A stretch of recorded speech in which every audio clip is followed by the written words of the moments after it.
देवा देवा हेच देवा देवा देवा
नन्दगोपकुमाराय गोविन्दाय नमो नमः। प्रभो नन्दकुमारो मे स्वामिनी वृषभानुजा कृतार्थोऽहं कृतार्थोऽहं कृतार्थोऽहं न संशयः। गावो ममाग्रतः सिन्धु गावो मे सन्तु पृष्ठत गावो मे हृदये सिन्धु गवामध्ये वसामि वाञ्छाकल्पतरुभ्यश्च कृपा सिन्धुभ्य एव च पतितानां पावनेभ्यो वैष्णवेभ्यो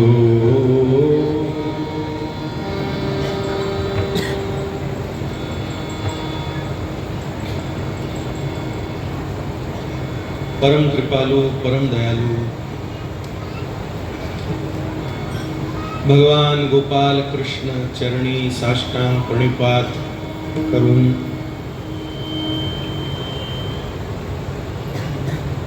उपस्थित असलेला सर्व भाविक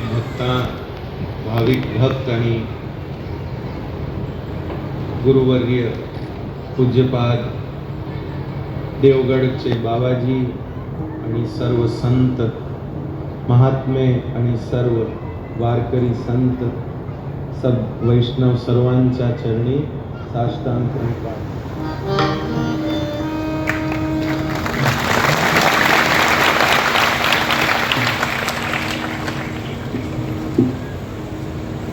कृपानाथ,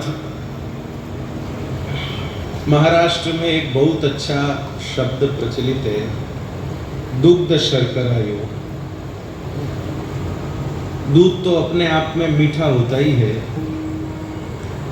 लेकिन उसमें शक्कर मिल जाए तो उसकी मिठास का गणित बढ़ जाता है, उसकी मिठास का गुणा बढ़ जाता है. तो और किसी के जीवन में दुग्ध शर्करा योग हो न हो, मेरे जीवन में मैं प्रमाण हूं. कभी बर्तन में दुग्ध शर्करा योग बताना हो तो दूध में शक्कर मिला के बता देना कि दुग्ध शर्करा योग इसको कहते हैं. पर जो कोई मनुष्यों में दुग्ध शर्करा योग बताना हो तो मेरा नाम लेना.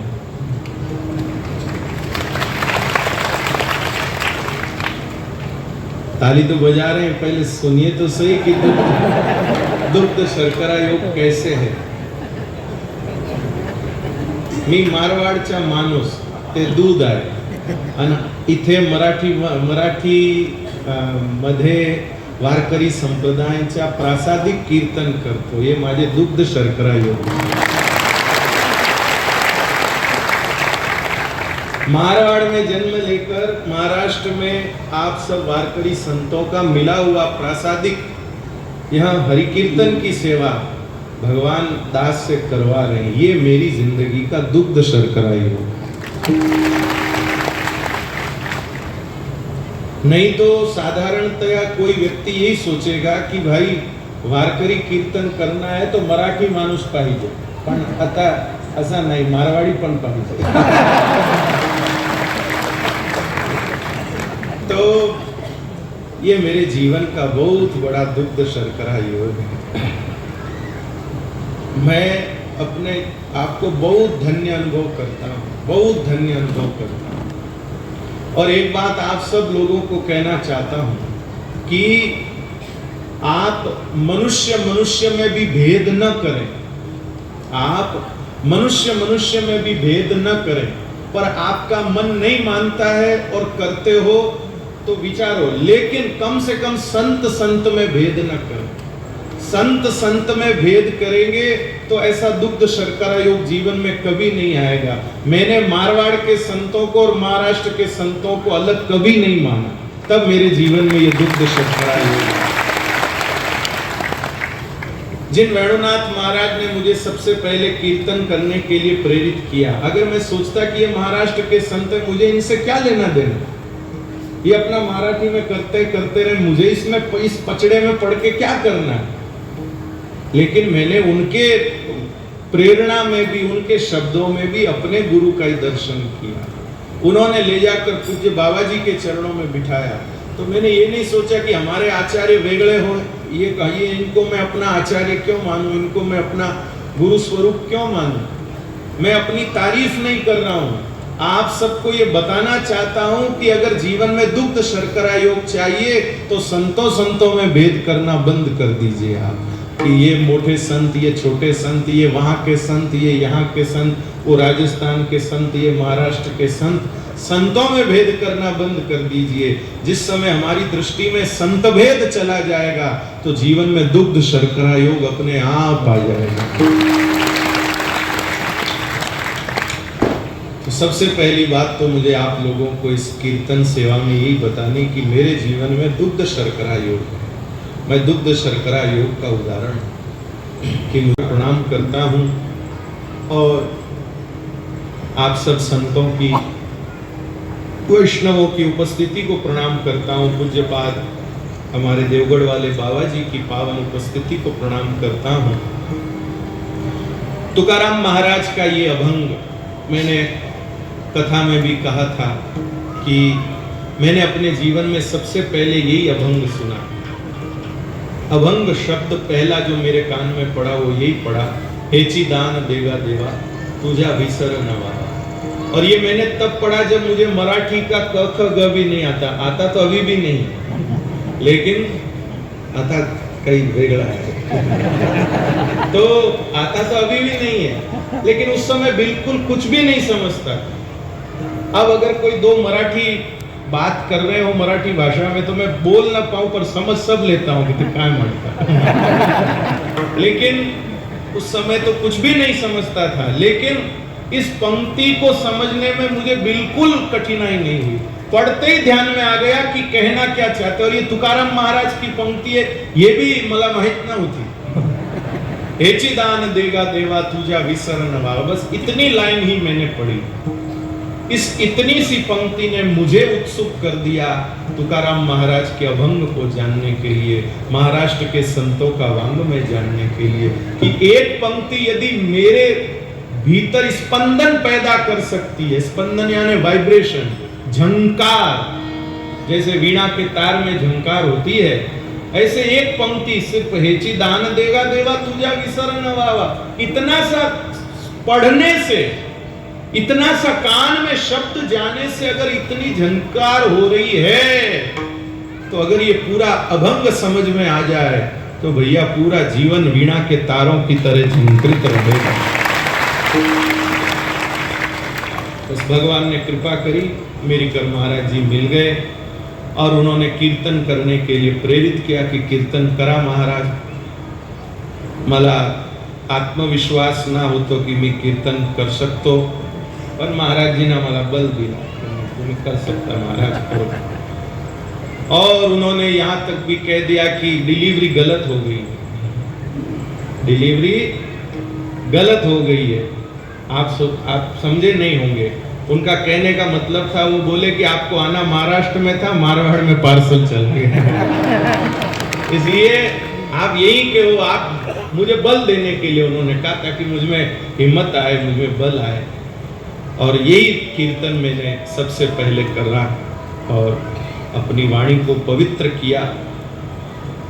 और मैं आपको सच बताता हूं, इस कीर्तन से आगे अभी तक बढ़ा ही नहीं।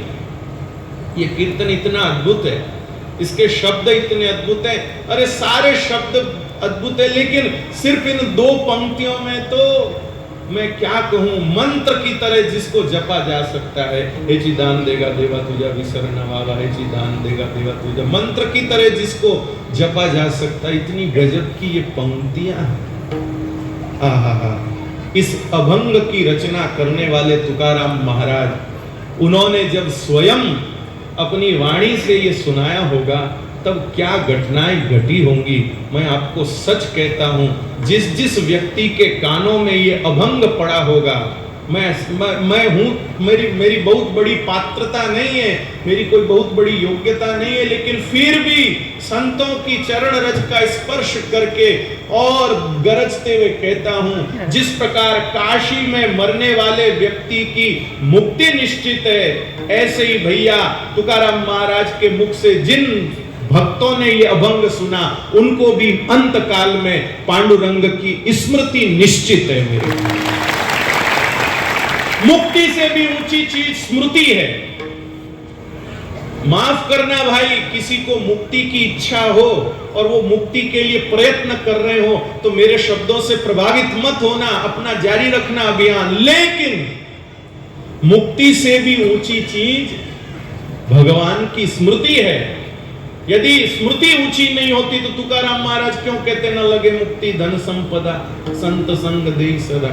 वो कहते ना कि नहीं भगवान ऐसी दान देगा देवा, मुक्ति मुझे पहले दीजिए, पर मुक्ति का कहीं जिक्र ही नहीं है। बड़े से बड़े महापुरुष ने मुक्तीचा जिक्र केलाच नाही, मुक्ती पाहिजेच नाही, स्मृती चाहिए भाई। जब श्री सुखदेव जी महाराज, आप सब भागवत सुन ही रहे हैं,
तुकाराम महाराज कहते हैं हेची दान देगा देवा तुझा विसर न भावा, गुण गाई न आवड़ी हेची माझी सर्व जो। भगवान के गुणगान से बढ़कर के और कुछ भी नहीं। बहुत सारी बातें तो कथा में कह ही देता हूँ, आप लोगों को सुनाई देता हूँ, अलग से तो क्या कहूँ मैं आप लोगों को। तुकाराम महाराज कहते गुण गाई न आवड़ी हेची माझी सर्व जोड़ी। इस वाणी से भगवान का गुणगान गाया जाता है, यही उपलब्धि है, यही जीवन की धन्यता है, यही जीवन का सार है। बाकी तो कचर पचर करते करते दुनिया में लाखों लोग आए और गए, कुछ उसका परिणाम नहीं, कुछ उसका सार नहीं है। यहाँ पर कोई नेताजी वगैरह तो कोई बैठे नहीं होंगे, बैठे हो तो माफ कर दीजिए। संसद में कितने लोग बैठे रहते, विधानसभा में कितने लोग बैठे रहते, पर एक दूसरे की टांग खिंचाई से ऊपर आवे तो देश की सेवा की बात हो, राष्ट्र की सेवा की बात हो, उसी से ऊपर नहीं आते। देश की बात करने के लिए वहां बैठे हैं कि अपना अपना घर का झगड़ा करने वहां बैठे हैं, लेकिन बैठे हैं अपना, ठीक है, भगवान ने उनका लिखा है, इसलिए वो वहां हवा खा रहे हैं, यहाँ हवा खा रहे हैं। बैठे वो भी हैं, बैठे यहाँ हम भी हैं, लेकिन उन विषयों से, उन वार्तालापों से कोई परिणाम नहीं निकल करके आता था। ऐसे बताइए, इतने विशिष्ट विशिष्ट व्यक्ति भी आपस में चर्चा करके कोई परिणाम नहीं दे पाते। तो संसार में जो जगह जगह लोग माथा लगा रहे हैं, बड़बड़ा रहे हैं, उससे क्या परिणाम निकले? जगत का कल्याण अगर होगा, अपना स्वयं का कल्याण अगर होगा, जीव मात्र का कल्याण अगर होगा, दिन